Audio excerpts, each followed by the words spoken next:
Secondhand toy dealer here, and I have a toy pickup video for you.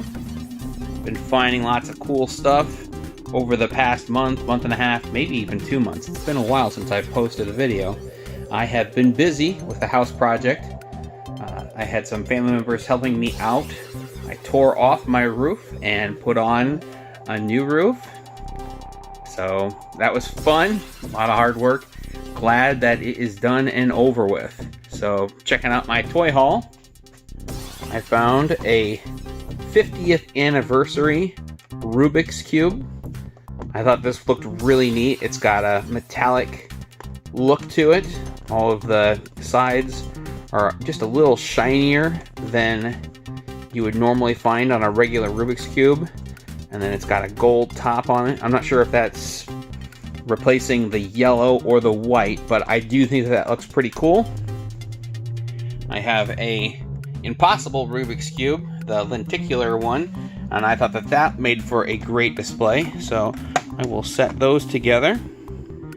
Next we have the Jada Hollywood Nano Rides. I really like this series. They've got like G.I. Joe, Teenage Mutant Ninja Turtles, Transformers. They've got Back to the Future and The Fast and the Furious. And I saw this one was released at least a couple years ago, and I passed on it. Then I regretted passing on it. Went to buy it on eBay, and it normally sold new in store for about $5 or $6, and they were asking $25 for it. I couldn't bring myself to spend $25 for it, so I kind of held off, and then I found this at Five Below for $5. So it was cheaper than when I found it at Walmart years ago, and I'm excited to put this into the collection of Jada Nano Hollywood Rides. Then I found at the Hobby Lobby a Matchbox Skybusters die-cast airplane. I really liked collecting these die-cast airplanes as a kid, and as a teenager I kept collecting them and displaying them. So I collected the Tailwinds, and I really liked collecting these, putting them on display. I loved finding new ones, and I don't see Tailwinds being made anymore. A couple years ago they did have the die-cast Top Gun planes. I collected all of those in that series, but you don't see many die-cast planes being produced all that commonly anymore. This is a really neat one, so you really don't see lots of new designs. And this is the Jet Fueler. It looks like a little stealth prop plane, so that's pretty cool. Got a little peg on the pegboard with those on there, so I'll set that with those. Looking at more Matchbox cars. I really like these little orange boxes that have the Matchbox car in them. I don't know if they're a Meijer exclusive, but that's the only place I have ever seen these. I found 2 more for my collection. Found the Jeep Gladiator and a Willys Jeepster. And I have a box of these started, and every time I see one that kind of catches my eye, I buy another one. I have room for another 8 or so. And then we've got these Lego minifigures, Series 26 Space.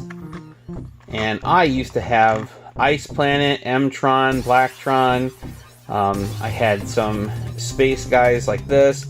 None of these are actual representations of what you would have seen in the 90s. Like, he would have had a visor that would have been like a translucent, bright colored, like neon greenish yellow. He would have had a translucent orange. And so they are taking some creative liberty with these newer releases. But these are pretty cool. Now, they've gone to the box, which I wasn't a big fan of. And then I saw that they actually have QR codes And there are apps that you can use to scan the QR code, and it will tell you which character is in here. But I picked up 4 of them, and I'm not sure if I'm going to open them up, put them together, and put them in the glass case, or if I will hang them on a peg somewhere. But I thought that those were pretty nostalgic, so I picked up those. Then I was at a toy store that sold lots of new in package stuff and some older vintage stuff, and I picked up some of these little army men. These are, I believe, Mattel. The series was Guts Fighters, and I had this guy as a kid back in the late 80s, and I definitely had this guy. These are really cool. Made me want to try and find some new in package to hang on a peg, but these will look really good in the glass display case.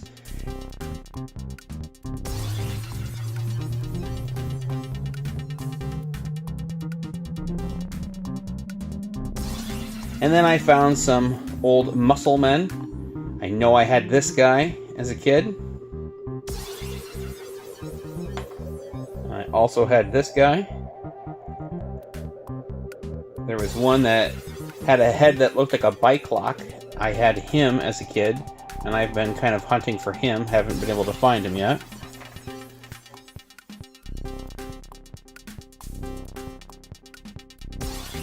And then we've got this Teenage Mutant Ninja Turtles Bebop and Rocksteady. This came out several years ago. I want to say 2019, 2020. I found this at a Walmart, and I thought, you know, $59 for a 2-pack, that's still kind of steep.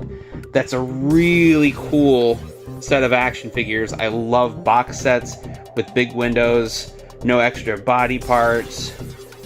There's no soft goods in there. This is exactly the kind of thing I like to collect. And at the time that this was released originally, I was considering kind of backing away, and I decided not to buy it. Really regretted it. Wanted to buy one, and again, the price was just through the roof on eBay. I think that I was seeing them for $100 to $150 plus shipping, and I just couldn't bring myself to do it.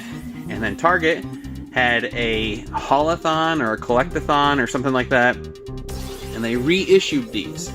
And I was lucky enough to find one at a Target for the original retail price of $59. So I picked up a set of those, and those look really good.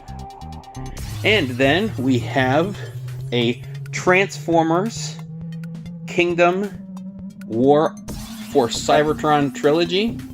This is the character Road Rage. Now, I had purchased one of these a couple months ago from Amazon, and when it arrived to me, the box was in horrendous condition. Looked like somebody threw it on the ground and Hulk stomped it.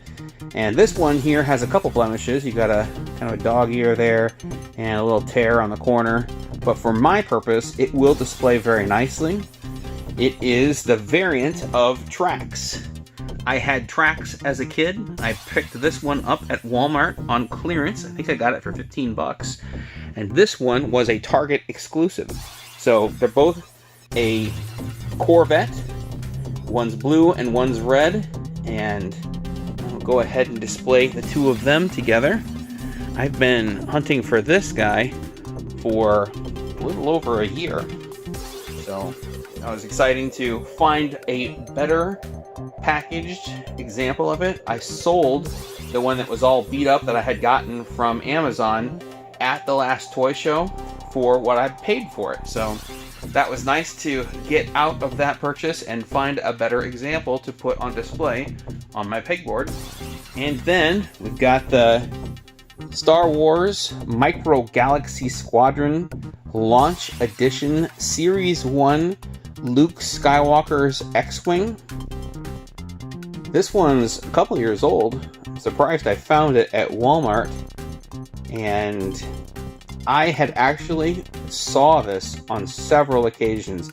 I bet at least 10 times I would pick it up and be like, this is so cool. Just the size, it reminds me of the the action fleet from the 90s and early 2000s.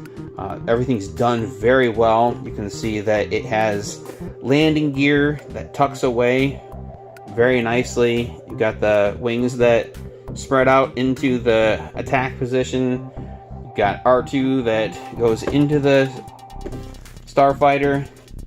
And I picked this up several times with the intention of purchasing it, and I ended up putting it back several times. So when I found this a month ago, I was really excited to have found it and had another chance to buy it, and I picked this one up. But I probably would not have picked this one up had it not been for the fact that I picked up one of the B-Wings. And the B-Wing, you can see this size packaging would not have accommodated the B-Wing. This came separated, so this wing was tucked underneath the engine and cockpit. And when I bought this, it wouldn't have displayed well separate in two pieces.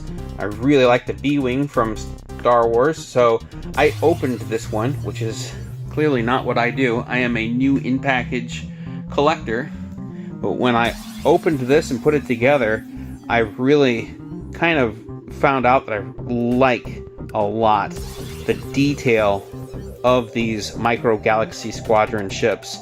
So when I saw the X-Wing, I thought, I'm going to go ahead and pick this one up. And I might actually just take this one out of the packaging and put it next to the B-Wing on the display case. So then I found another Nerf Pro Gelfire Mr. Beast edition. So this blaster was normally $69, and I picked mine up for $19 on clearance from Walmart. And I already have the original Gelfire,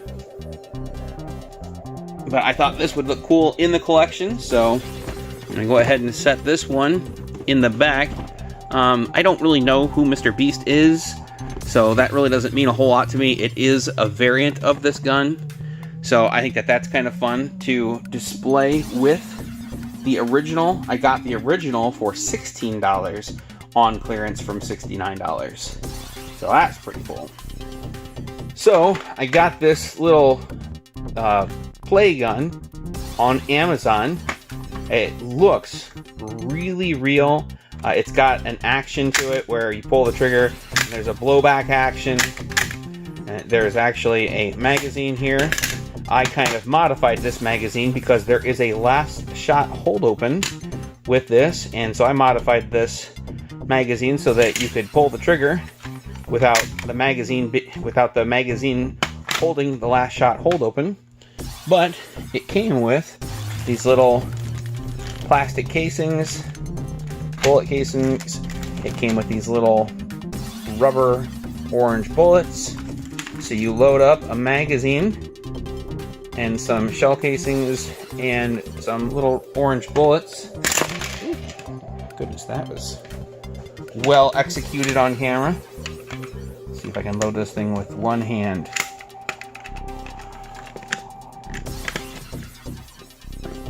I'm pretty much John Wick.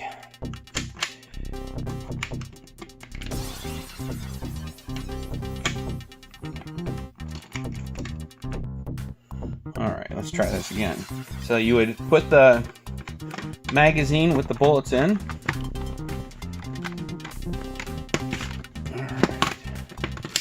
Easier said than done. And then when you shoot, it shoots out a little orange bullet.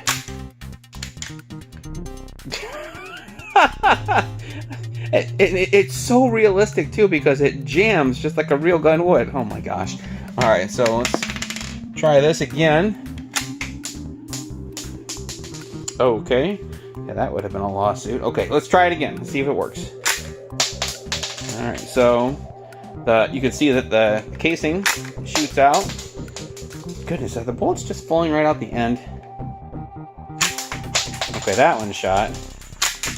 That one shot. That one was an empty casing. It's an interesting little ordeal there. So, like I said, with a regular magazine It locks itself open. Just a lot of fun to play around with. Certainly isn't anything that is a high quality toy. I mean, it's kind of a mid quality toy. It was about 20 bucks. It came with a bunch of little orange bullets. It doesn't have the distance and accuracy of a Nerf gun, but it does kind of simulate a real firearm, and that's always kind of fun. So, nice little Amazon purchase. And then coming to the big purchase for this toy haul. This is the Lego El Dorado Fortress number 10320. And this was probably my most favorite Lego line. I actually had the Lagoon Lockup, and this isn't the exact one that I had as a kid. I don't think that one is around anymore. This is one that I purchased a couple of years ago. Has the original box all assembled and displayed. And then I purchased the Pirates of Barracuda Bay, and this was the original pirate ship, kind of disassembled and rebuilt into a pirate fortress. One of the play features of this set is you can actually take the fortress apart and rebuild it back into a version of the original 1980s Lego pirate ship. And then when they came out with this, I thought, you know, that looks really cool, and it would have been something that I would have loved to have had as a kid. So the last thing that I did pick up was a couple of Micro Machines. The Felis car. There are 13 variants of it, and I found number 11 and number 12 in my collection. I have number 13 new in package still, and I will probably do a separate video on opening that and showing you some of the Super 15 packs. But that is the pickups for this time. What have you been finding out on your toy hunts? Thanks for checking out my videos. Hopefully, we will catch you in the next one. That was awesome! Yes! That's awesome! It's pretty cool, I guess. Are you gonna be a dork your whole life? Hope not.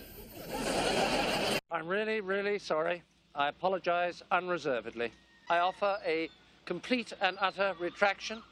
The imputation was totally without basis in fact and was in no way fair comment and was motivated purely by malice. And I deeply regret any distress that my comments may have caused you or your family. And I hereby undertake not to repeat any such slander at any time in the future.